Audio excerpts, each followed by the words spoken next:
Dans le cadre de la campagne internationale pour l'abolition des armes nucléaires et pour marquer les 70 ans des bombardements d'Hiroshima et de Nagasaki, l'association Vision Solidaire a organisé cet après-midi à Lomé un atelier d'information à l'endroit des associations togolaises et de la presse sur les conséquences néfastes de l'utilisation des armes nucléaires et les risques. Actuellement, on compte encore dans le monde 15 000 armes nucléaires qui sont stockées. Et ces 15 000 armes nucléaires sont entretenues en raison de 100 milliards de dollars par an.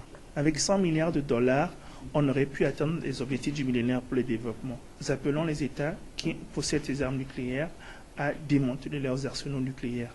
Nous appelons aussi tous les pays qui n'ont pas les armes nucléaires à faire des efforts pour qu'on puisse signer un traité d'interdiction des armes nucléaires.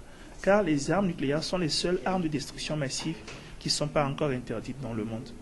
Nous savons que les armes biologiques, les armes chimiques, les armes à sous-munitions, les bombes à sous-munitions, toutes ces armes sont interdites par des traités internationaux. Les armes nucléaires ne sont pas interdites par un traité international.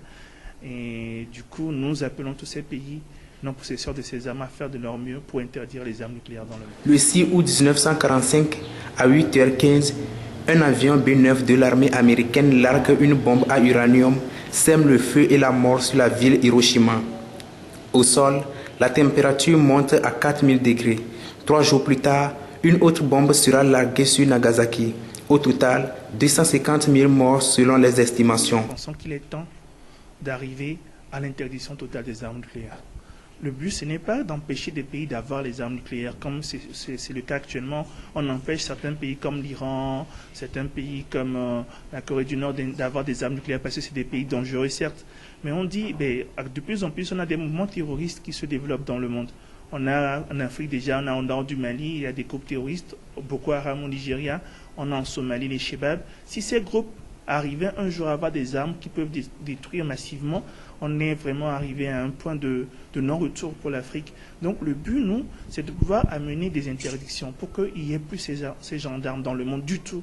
Pour Vision Solidaire, la célébration des 70 ans de ces deux bombardements offre l'occasion de saluer l'engagement des autorités togolaises pour un monde sans armes nucléaires.